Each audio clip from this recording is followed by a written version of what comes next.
السلام عليكم ورحمة الله وبركاته.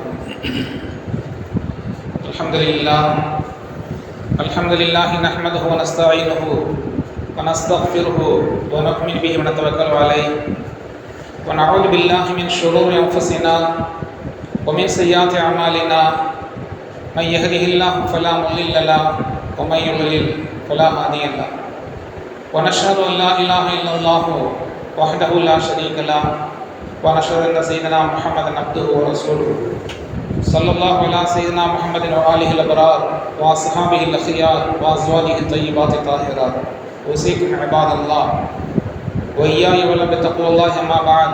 فأعوذ بالله من الشيطان الرجيم. بسم الله الرحمن الرحيم. إن رحمة الله قريب من المحسنين. صدق الله العظيم. قال النبي صلى الله عليه وسلم يرحموا من في الأرض يرحمكم من في السماء وكما قال عليه الصلاة والسلام. எல்லா புகழும் அல்லாஹ் ஒருவனுக்கு உரித்தாகட்டுமாக. ஸலாத்தும் சாந்தியும் நமது உயிரின மேலான கண்மணி முஹம்மது ரசூலுல்லாஹி ஸல்லல்லாஹு அலைஹி வஸல்லம் அன்னவர்கள் மீதிலும் அன்னவர்களை பின்பற்றிய சத்திய சஹாபாக்கள் தாபியீன்கள் தபா தாபியீன்கள் இறை நேசர்கள் குறிப்பாக நம்மவர்கள் அனைவர்கள் மீதிலும் என்றென்றும் உண்டாகட்டுமாக. ஆமீன் யா ரப்பல் ஆலமீன். கண்ணியத்திற்கும் மிகுந்த மேன்மைக்கு உரித்தான பெரியோர்களே, அல்லாஹ்வின் நல்லடியார்களே, அருமை நாயகம் முஹம்மது ரசூலுல்லாஹி ஸல்லல்லாஹு அலைஹி வஸல்லம் அன்னவர்களின் பாக்கியம் நிறைந்த உம்மத்மார்களே, அல்லாஹ் தஆலா தன்னுடைய மேலான பொருத்தத்தினை பெற்ற சாலிஹீன்களின் கூட்டத்தில் நம்ம எல்லாம் கபூல் செய்தல் புரிவானாக. கண்ணியத்திற்குரியவர்களே, அல்லாஹ்வுடைய மகத்தான கருணையினால் சங்கை மிக்க ரமலானுடைய மாதத்தை நாம் அடைய பெற்று அதிலே நோன்பு நோக்கின்ற நசீபை அல்லாஹ் தஆலா நமக்கு தந்தமைக்காக நாம் அதற்கு அல்லாஹ்வுக்கு நன்றி செலுத்த கடமைப்பட்டு இருக்கிறோம். அல்ஹம்துலில்லாஹ்.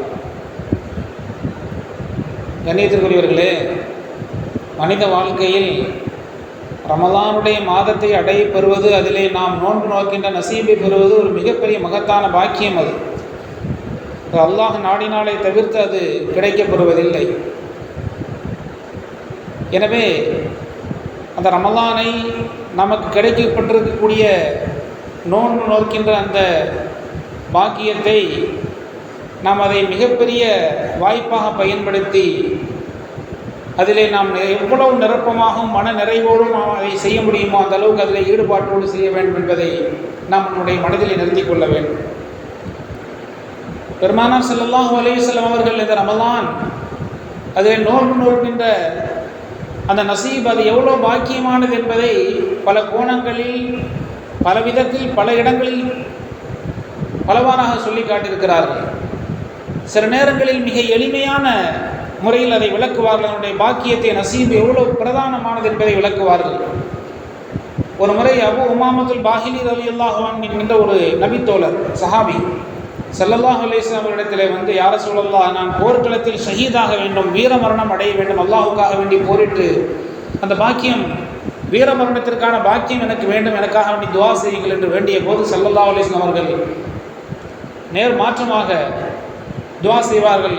அல்லாஹு தஆலா நல்ல முறையில் யா அல்லாஹ் இவரை போர்க்களத்திலே கலந்துவிட்டு சலாமத்தான முறையில் கொண்டு வந்து போர் செல்வங்களையும் இவர் கொண்டு வரும்படி இவரை ஆக்குவாயாக என்று துவா செய்வார்கள். அவர் கேட்டது ஷஹாதத்தை. அபூ உமாமத்துல் பாஹிலி ரலியல்லாஹு அவர்கள் ஷஹாதத்தை வேண்டினார்கள். யார சொல்லலாம், எனக்கு ஷஹாதத்தினுடைய பாக்கியத்திற்கு துவா செய்யுங்கள் என்று. ஆனால் ஸல்லல்லாஹு அலைஹி வஸல்லம் அவர்கள் துவா செய்வது சலாமத்தான முறையிலே திரும்பி வர வேண்டும் மாத்திரமல்ல, போர் செல்வங்கள் அதுவும் கிடைக்கப்பெற்ற ஒரு செழிப்பாக ஆக வேண்டும் என்று துவா செய்வார்கள். கிட்டத்தட்ட 3 முறை அந்த சஹாபி கேட்பார்கள். 3 முறையும் ஸல்லல்லாஹு அலைஹி வஸல்லம் அவர்கள் இப்படித்தான் துவா செய்வார்கள். சலாமத்திற்காக வேண்டியும் போர் செல்வங்களை பாக்கியமாக பெற்று செல்வ செழிப்போடு வாழ்வதற்காக வேண்டியும் துவா செய்வார்கள். அவருடைய மனோநிலை என்ன என்பதை ஸல்லல்லாஹு அலைஹி வஸல்லம் புரிந்து கொண்டார்கள்.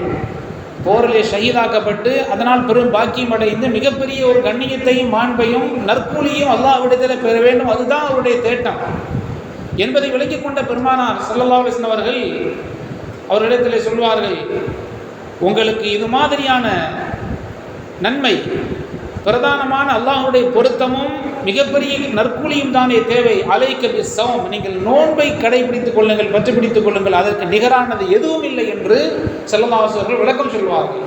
உங்களுடைய மனநிலை என்ன? அல்லாஹ்விடத்திலே அந்தஸ்தையும் உயர்வையும் மிகப்பெரிய நற்கூலியும் பெற வேண்டும், அது உங்களுக்கு நோம்பிலே இருக்கிறது. எனவே அதை நீங்கள் கடைபிடித்து வாருங்கள், எதுவும் அதற்கு நிகரில்லை என்று. கண்ணியத்துக்குரிய அவ்வளோ பிரதானமானது, அவ்வளோ பெரிய மிகப்பெரிய நன்மை தர வல்லது நோன்பினுடைய அந்த பாக்கியம் என்பது. அதே போல் நோன்பு ஒரு மனிதனுடைய வாழ்க்கையில் மிகப்பெரிய மன வலிமையை தரக்கூடியது. ஏனென்று சொன்னால் அது கட்டுப்பாடை தருகிறது.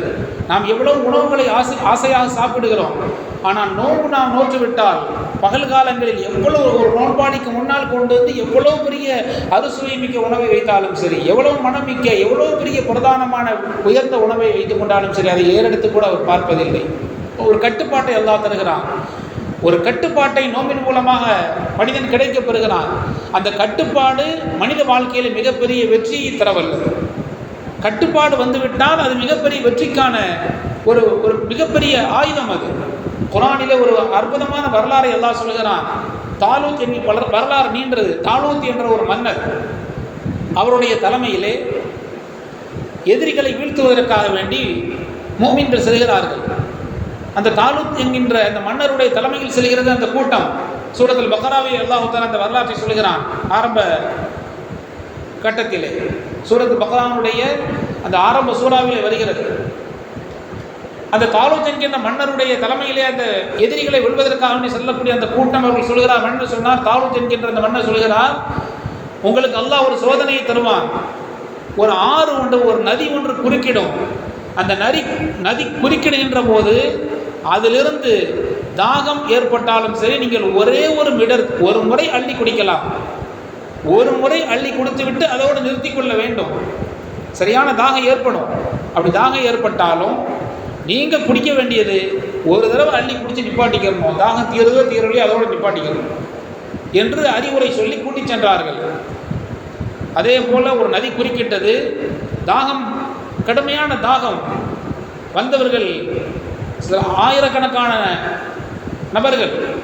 ஆயிரக்கணக்கான நபர்கள் அந்த தாலூத் மன்னருடைய படையில் இருந்தார்கள். அந்த நதியிலிருந்து தாகத்தினுடைய விளைவாக அள்ளி குடித்து கடுமையான முறையில் ஒரு முறை குடிக்க வேண்டும் என்றவர்களுடைய கட்டளை. ஆனால் தாகம் தேறுகின்ற வரை குடித்தார்கள். சில நபர்கள் 313 நபர்கள் மாத்திரம் தான் ஒரு முறை அள்ளி குடித்து விட்டு அதோடு நிப்பாட்டி கொண்டார்கள். பத்ர் சஹாபாக்களுடைய எண்ணிக்கை 313. அந்த 313 எண்ணிக்கை உள்ள நபர்கள் மாத்திரம்தான், 313 நபர்கள் தான் மிகச்சரியாக தாலூத் என்கின்ற மன்னருடைய அறிவுரையை ஏற்று ஒரே ஒரு மெடர் குடித்துவிட்டு நிப்பாட்டி கொண்டார்கள். குர்ஆன் இந்த வரலாற்றை அருமையாக சொல்கிறது.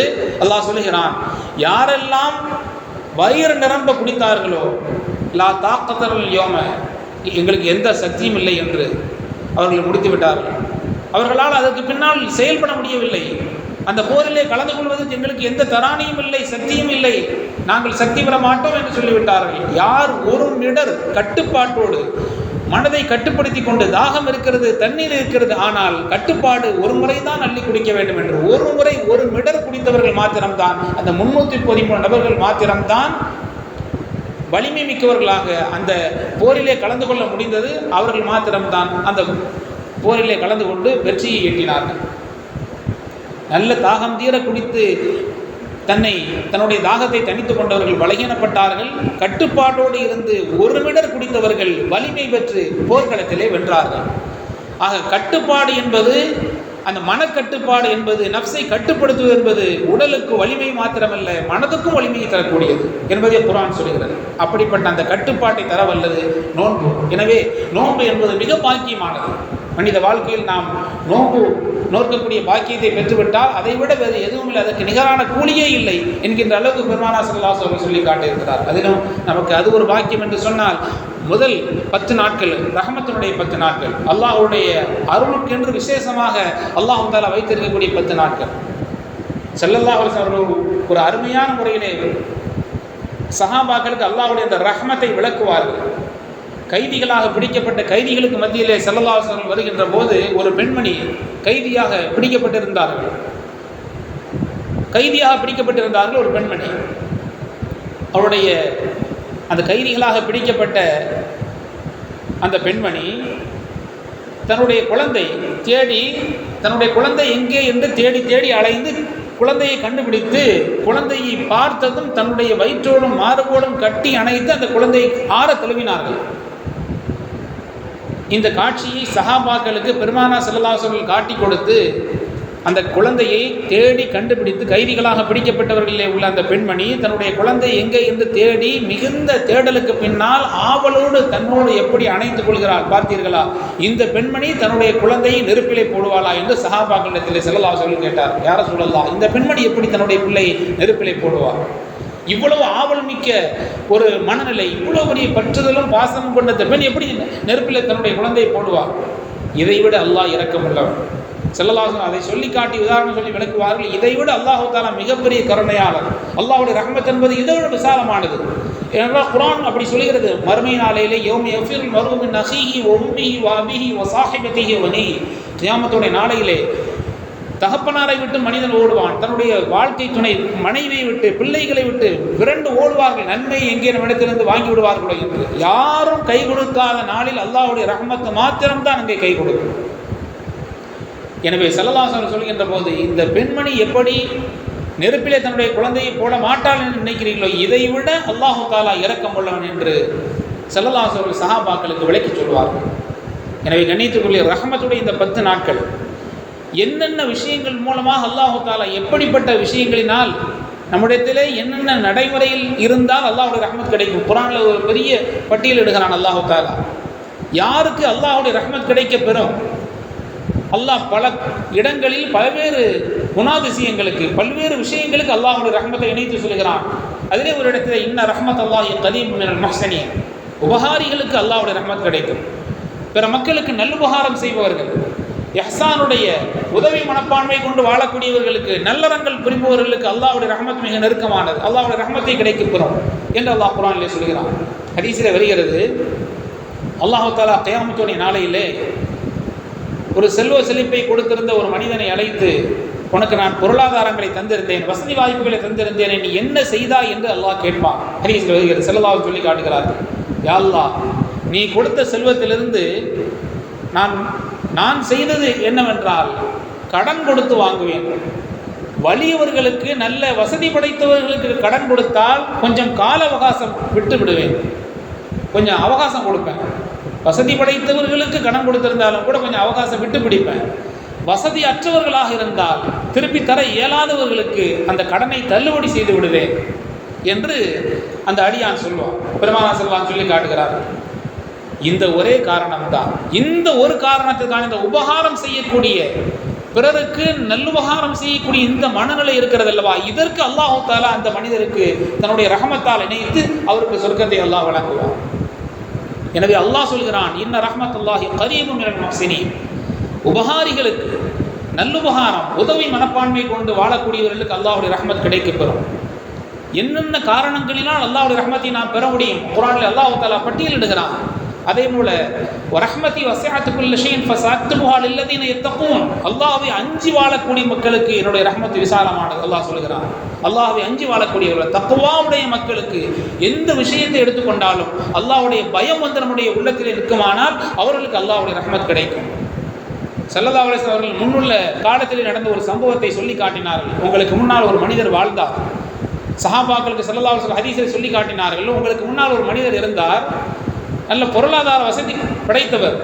ஒரு நாள் அவர் தன்னுடைய பிள்ளைகளை அழைத்து, அந்த வசதி மிக்க மனிதர், வசதியான வாழ்க்கை வாழ்ந்த மனிதர் தன்னுடைய பிள்ளைகளை அழைத்து கேட்டார், நான் உங்களுக்கு எப்படிப்பட்ட தகப்பனாக இருந்தேன், நல்ல தகப்பனாக இருந்தேனா என்று கேட்டார். அந்த பிள்ளைகள் எல்லாம் சொன்னார்கள், தகப்பனாரை பார்த்து, நீங்கள் எங்களுக்கு நல்ல தகப்பனாக இருந்தீர்கள், நல்ல தகப்பனார், நீங்கள் செய்ய வேண்டியதை செய்து என்னென்ன ஒழுங்குகள் செய்ய வேண்டுமோ அதையெல்லாம் செய்து ஒரு நல்ல தந்தையாக நீங்கள் இருந்தீர்கள். நல்ல தந்தையாக நான் இருந்தேன், ஆனால் எந்த ஒரு நல்லறமும் நான் செய்யவில்லை, எந்த ஒரு நல்ல அமலும் செய்யாதவனா ஆகிவிட்டேன். எனவே நான் இறந்து விட்டால் என்னை நெருப்பால் கரித்து விடுங்கள், எரித்து அதை காற்றடிக்கின்ற போது காற்றிலே பறக்க விட்டு விடுங்கள் என்று. ஏன்னா அல்லாஹ் தஆலா தண்டிச்சிடக்கூடாது. அவருடைய சிந்தனை, நாம் அடங்கப்பட்டாதான் நம்ம கபர் நம்மளை நெருப்பும் வேதனை இருக்கும். அவருடைய சிந்தனை என்ன அப்படின்னா, நெருப்பில் கரிச்சு காற்றுல பறக்க விட்டுட்டா நம்மளை தண்டிப்பதற்கான ஒரு சூழ்நிலை இருக்கா, தப்பிச்சுக்கலாம் என்பது அவருடைய எண்ணம். ஸல்லல்லாஹு அலைஹி வஸல்லம் சம்பவத்தை சொல்லி காட்டுகிறார்கள். அப்படி ஒரு மனிதர் இருந்தார். அவ்வாறு தன்னுடைய பிள்ளைகளை கூப்பிட்டு உபதேசம் செய்தார், நான் எந்த நல்லமர்களும் செய்யலை, அதனால் நான் மூத்தா போயிட்டா, என்னை நெருப்பில் கரிச்சு காற்றுல பறக்க விட்டுருக்க. அல்லாஹ் தஆலா அவரை எழுப்பி காற்றுக்கு உத்தரவிட்டு அல்லாஹ் வல்லமை மிக்கவன் அவரை எழுப்பி ஏன் இவ்வாறு செய்தாய் என்று அல்லாஹ் தஆலா கேட்கின்ற போது, யா அல்லாஹ் நீ தண்டிச்சிடக்கூடாதுன்னு பயந்து, உன்னுடைய தண்டனையை பயந்துதான், உன்னுடைய தண்டனையிலிருந்து தப்பிப்பதற்கு தான் அவ்வாறு உபதேசம் செய்தேன். என்னுடைய பிள்ளைகளுக்கு நெருப்புல கரிச்சு காத்துல பறக்க விட்டுருங்கன்னு நான் சொன்னேன். அப்படியானால் நீ பயந்தாய் அல்லவா, என்னை பயந்துதானே அவ்வாறு செய்தாய், அதனால் உனக்கு சொர்க்கம் என்று அல்லாஹ் சொல்வான். அதனால் அல்லாஹ்வுடைய ரஹ்மத் அவருக்கு கிடைக்கப்பெறும். ஹதீஸிலே வருகிறது. ஆக தக்வா இருந்தால், அல்லாஹ்வுடைய பயம் யாருக்கு இருக்கிறதோ அவர்களுக்கு அல்லாஹ்வுடைய ரஹ்மத் கிடைக்கப்பெறும். குர்ஆனில் அல்லாஹ் தஆலா சொல்கிறான், ரஹ்மத்தி வஸஅத் குல்ல ஷைஇன் ஃபஸஅக்துபஹா லில்லதீன யத்தகூன். அல்லாஹ்வை அஞ்சி வாழ்ந்தவர்களுக்கு அதை நான் எழுதுவேன், என்னுடைய ரஹ்மத் கிடைக்கப்பெறும். கண்ணியத்துக்குரியவர்கள், அதே போல குர்ஆன் ஓதக்கூடியவர்களுக்கு அல்லாஹ்வுடைய ரஹ்மத் கிடைக்கும். வைதா குரிஅல் குர்ஆன் ஃபஸ்தமிஉ லஹு வஅன்சித்து லஅல்லக்கும் துர்ஹமூன். குர்ஆன் ஓதப்பட்டால் நீங்கள் காது தாழ்த்தி கேளுங்கள். அல்லாஹ் சொல்கிறான், குர்ஆன் ஓதப்படுகின்ற போது சாதாரணமாக கேட்பது என்பது ஒன்று, காது தாழ்த்தி கேட்பது என்பது ஒன்று. சாதாரணமாக கேட்குறதுனா பல இடத்துல ஒளி சத்தம் கேட்குது, நாம் பேசிக்கிட்டு இருக்கோம், அங்கேருந்து ஒரு சத்தம் கேட்குது, இங்கே எதையோ கொட்டுற மாதிரி சத்தம் கேட்குது, இதெல்லாம் கேட்குது. காது தாழ்த்தி கேட்பது என்பது ஒரே விஷயத்தை கவனமாக கேட்பது. அல்லாஹ் சொல்கிறான், குர்ஆன் ஓதப்பட்டால் ஃபஸ்தமிஉ லஹு, அதை நீங்கள் காது தாழ்த்தி கேளுங்கள், நீங்கள் ரஹ்மத் செய்யப்படுவீர்கள்.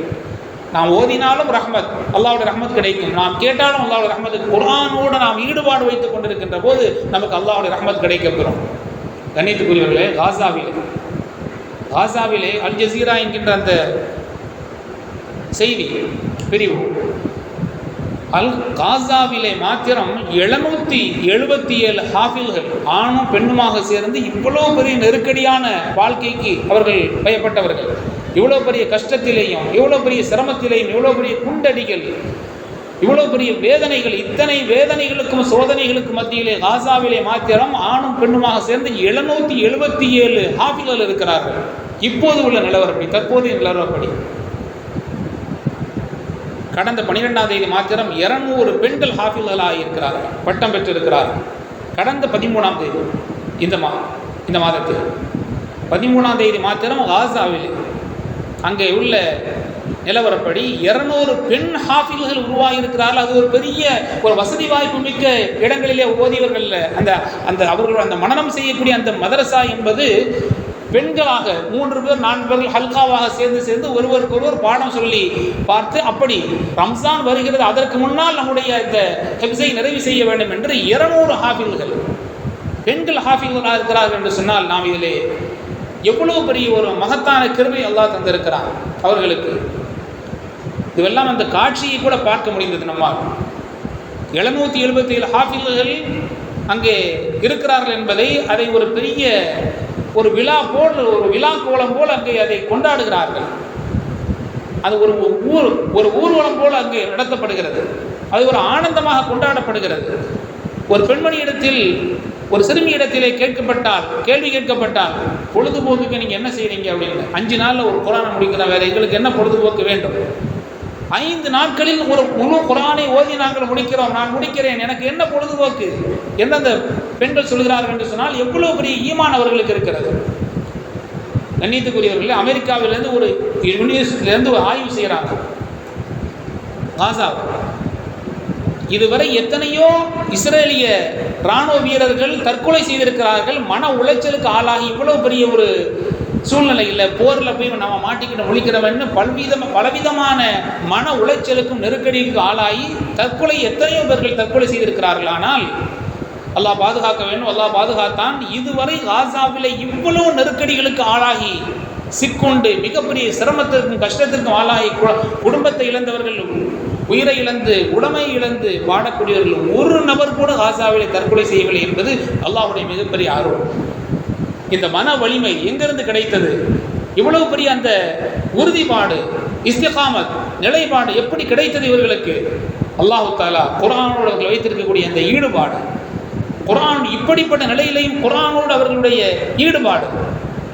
ஆணும் பெண்ணுமாக ஹாஃபில்கள் அங்கே இருக்கிறார்கள், மிக செல்வ செழிப்போடு இருக்கிறார்கள், அவ்வளோ ஒரு புன்முறுவலோடு ஆனந்தமான முறையில் வாழ்கிறார்கள் என்று சொன்னால் இது அல்லாஹ்வுடைய ரஹ்மத். குர்ஆனோடு அவர்கள் வைத்துக் கொண்ட காரணத்தினால் அல்லாஹ் தஆலா அவர்களுக்கு மன உளைச்சலிலிருந்து காப்பாற்றி மன வலிமையை தந்திருக்கிறார்.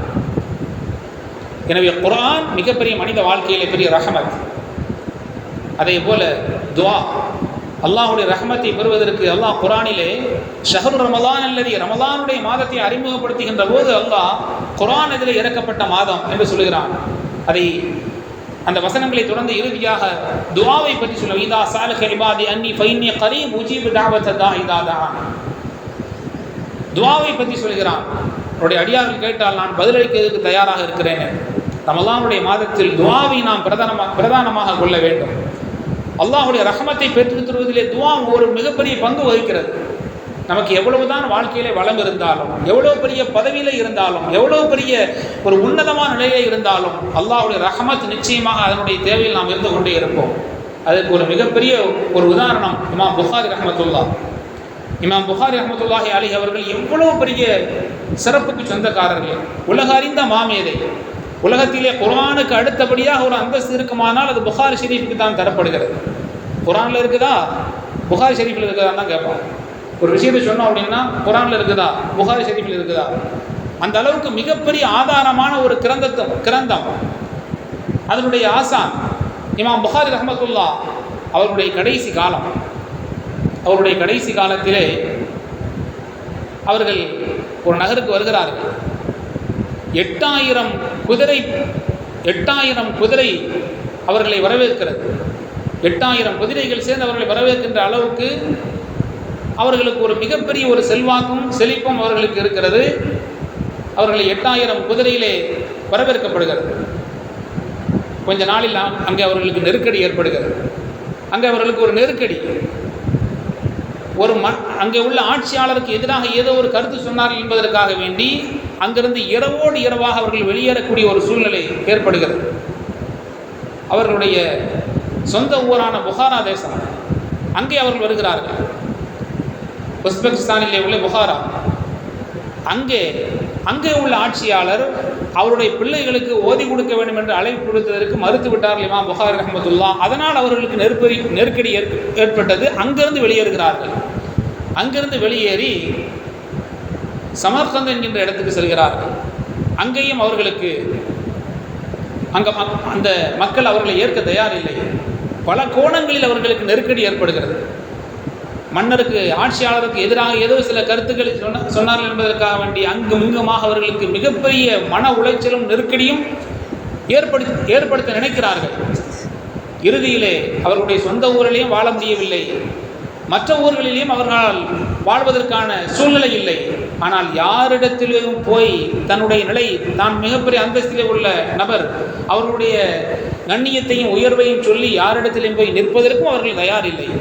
இறுதியிலே அல்லாஹ்விடத்திலே துஆ செய்தார்கள், யா அல்லாஹ், என்னுடைய நிலை இப்படி நெருக்கமாகிவிட்டது, நெருக்கடியாகிவிட்டது, பூமி எனக்கு நெருக்கடியை தருகிறது, எங்கும் வாழ இயலாத ஒரு சூழ்நிலை. தன்னுடைய சொந்த ஊரிலேயும் வாழ முடியவில்லை, தங்களுடைய மற்ற ஊரிலேயும் வாழ முடியவில்லை. அவ்வளவு பெரிய உலக அளவில் செல்வாக்கும் உயர்வா அந்தஸ்தும் பெற்றிருந்த நபருக்கு புகாரி ரஹ்மத்துல்லாஹ் அவருடைய இறுதி நிலை எப்படி இருந்தது என்பது நமக்கு பெரிய பாடம். யா அல்லாஹ், என்னை இதோடு எடுத்து விடு. தன்னுடைய செல்வாக்கை பிறரிடத்திலே சொல்லி அதை வைத்து அவர்கள் வாழ நினைக்கவில்லை. எனக்கு நெருக்கடி ஆகிவிட்டது, எங்கும் வாழக்கூடிய சூழ்நிலை இல்லாத ஒரு நிலை ஏற்பட்டுவிட்டது, என்னை இதோடு உள்பால் அழைத்துக்கொள் என்று துஆ செய்தார்கள். அவருடைய மாணவர் காலிப் இப்னு ஜிப்ரீல் என்கின்ற ஒரு மாணவர் அவர்கள் சொல்லுகிறார்கள், இமாம் புகாரி ரஹ்மத்துல்லாஹ் அவர்கள் இவ்வாறு ஒரு சூழ்நிலை ஏற்பட்ட போது அல்லாஹ்விடத்தில் துஆ செய்துவிட்டு தங்களுடைய வாகனத்தில் தங்களுடைய கால் உரையை மாட்டிவிட்டு 20 எட்டுகள் தான் எடுத்து வைத்திருப்பார்கள். 20 எட்டு எடுத்து வைத்திருப்பார்கள். அத்தோடு அல்லாஹ் தஆலா அவருடைய ரூஹை வாங்கி கொண்டான். அவர்கள் வஃபாத் ஆகிவிட்டார்கள். வஃபாத் ஆனதற்கு பின்னால் அல்லாஹ் தஆலா அவருடைய கண்ணியத்தை சும்மா விடவில்லை. 20 எட்டுகள் எடுத்து வைத்த, துஆ செய்துவிட்டு 20 எட்டுகள் எடுத்து வைத்தது உடன் அல்லாஹ் தஆலா அவர்களை தன்பால் அழைத்து கொண்டான். அவர்கள் தஃபன் செய்யப்படுகிறார்கள், கபரில் அடக்கப்படுகிறார்கள். இமாம் புகாரி ரஹ்மத்துல்லாஹ் அவர்களுடைய வரலாறு இமாம் ஹதீபுல் பக்தாதி ரஹ்மத்துல்லாஹ் அவர்கள் பதிவு செய்கிறார்கள் தங்களுடைய கிதாபிலே. அடக்கம் செய்யப்பட்ட பின்னால் அந்த கபரில் இருந்து ஒரு விதமான வாசனை வந்து கொண்டே இருக்கிறது. மக்களுக்கெல்லாம் மிகப்பெரிய ஆச்சரியம். இமாம் புகாரி ரஹ்மத்துல்லாஹ் அவர்கள் அடக்கப்பட்ட அந்த கபரிலிருந்து வாசனை, ஒரு விதமான நறுமணம் கமழ்ந்து கொண்டே இருக்கிறது. மக்கள் இதை கேள்விப்பட்டு வந்து போக ஆரம்பித்தார்கள். எந்த அளவுக்கு என்று சொன்னால், அந்த கபரிலிருந்து ஒரு பிடி மண்ணை எடுத்துக்கொண்டு தங்களின்பால் எடுத்துக்கொள்ள வேண்டும் என்று ஒவ்வொரு நபராக வந்து கபரிலிருந்து மண்ணை, அந்த நறுமணமிக்க மண்ணை அள்ளி சென்றார்கள். இறுதியில் அந்த காலிப் இப்னு ஜிப்ரீல் அவர் சொல்கிறார்கள், மண்ணை அள்ளி அள்ளி சென்று கபரு உள்ளே தெரிகின்ற அளவுக்கு வெளிப்படக்கூடிய கபரு வெளிப்படுகின்ற அளவுக்கு ஒரு சூழ்நிலை ஏற்பட்டு விட்டது. எனவே நாங்கள் சில விதமான முட்களை வைத்தும் சில அதை தடுக்கக்கூடிய தடுப்புகளை வைத்து நாம் தடுத்தோம். அந்த கபரை நெருங்கக்கூடாது என்பதற்காக தடுத்தோம். அல்லாஹு தாலா அதற்கு பின்னால் இவ்வாறு இப்படிப்பட்ட உயர்ந்த மேதையா நாம் இவ்வாறு செய்துவிட்டோம் என்று அவர்களை யாரெல்லாம் விரோதம் கொண்டார்களோ, யாரெல்லாம் அவர்களை வேண்டா தன்மையாக நினைத்தார்களோ அவர்களெல்லாம் பின்பு வருத்தப்பட்டார்கள் என்பதை வரலாற்றில் நாம் பார்க்கிறோம். கண்ணியத்துக்குள்ளே அவ்வளோ பெரிய ஒரு இமாம், அத்தனை பெரிய உலகறிந்த மேதை வாழ்க்கையிலே கடைசி கட்டத்தில் ஒரு நெருக்கடி ஏற்பட்டு இவ்வாறு ஒரு சூழ்நிலைக்கு ஆளாகி வாழவே முடியவில்லை, யா அல்லாஹ் உன்பால் என்னை அழைத்துக்கொள் என்கின்ற அளவுக்கு துவா செய்கிறார்கள் என்று சொன்னால் அவருடைய கண்ணியத்தை எல்லாம் பின்பு வெளிப்படுத்தி காட்டினால் மக்களுக்கு அதை புரிந்து கொண்டார்கள். எவ்வளவு பெரிய செல்வாக்கில் நாம் வாழ்ந்தாலும், எவ்வளவு பெரிய உயரிய இடத்திலே இருந்தாலும் அல்லாஹ்வுடைய ரஹமத் என்பது நிச்சயமாக நமக்கு தேவை. எனவே அல்லாஹ்வுடைய ரஹமத் எப்படி, நம்முடைய நிலைப்பாடு இறுதி நிலை எப்படி இருக்கும் அல்லாஹ் தான் அறிந்தவன். எவ்வளவு செல்வ செழிப்பும் இருந்தாலும், எவ்வளவு செல்வாக்கு இருந்தாலும் நம்முடைய இறுதி நிலை என்ன, அல்லாஹ் அதை ஹைராக்கி தர வேண்டும், சிறந்ததாக ஆக்கி தர வேண்டும் என்று, இறுதி முடிவை நல்லதாக்கி தர வேண்டும் என்று நாம் கேட்க வேண்டும். எனவே அல்லாஹ்வுடைய ரஹ்மத் என்பது எல்லோருக்கும் தேவை. எவ்வளவு பெரிய நிலையில் இருந்தாலும், மகத்தான நிலையில் இருந்தாலும் சரிதான், அல்லாஹ்வுடைய ரஹ்மத்தை நாம் கேட்க தவறக்கூடாது. எனவே துஆ என்பது அல்லாஹ்வுடைய ரஹ்மத்தை நமக்கு பெற்றுத் தருவதற்கு மிகப்பெரிய ஒரு ஆயுதம் அது. எனவே கண்ணியத்துக்குரியவர்களே, குர்ஆனோடு நம்முடைய தொடர்பு இருக்க வேண்டும். நான் நல்லுபகாரிகளாக பிற மக்களுக்கு நல்லுபகாரம் செய்கின்ற போது அல்லாஹ்வுடைய ரஹ்மத் கிடைக்கப் பெறும். அதே போல துஆக்களின் வழியாக அல்லாஹ்வுடைய ரஹ்மத்தை பெற முடியும். இப்படி அல்லாஹ் தன்னுடைய ரஹ்மத்தை தருவதற்கு பல வழிகளை வைத்திருக்கிறான். அதை சிந்தித்து நாம் அதை பெற்றுக்கொள்வதற்கான நசீபை அல்லாஹ் நமக்கு செயல்படுத்தி அந்த ரஹ்மத்தை பூர்ணமான முறையை பெற்றுக்கொள்ளக்கூடியவர்கள் அல்லாஹ் நம்மை கபூல் செய்து கொள்வானாக என்ற நல்ல துஆக்களோடு என்னுடைய வார்த்தையை நிறைவு செய்கிறேன். வாஹத் அவானா அல்ஹம்துலில்லாஹி ரப்பில் ஆலமீன்.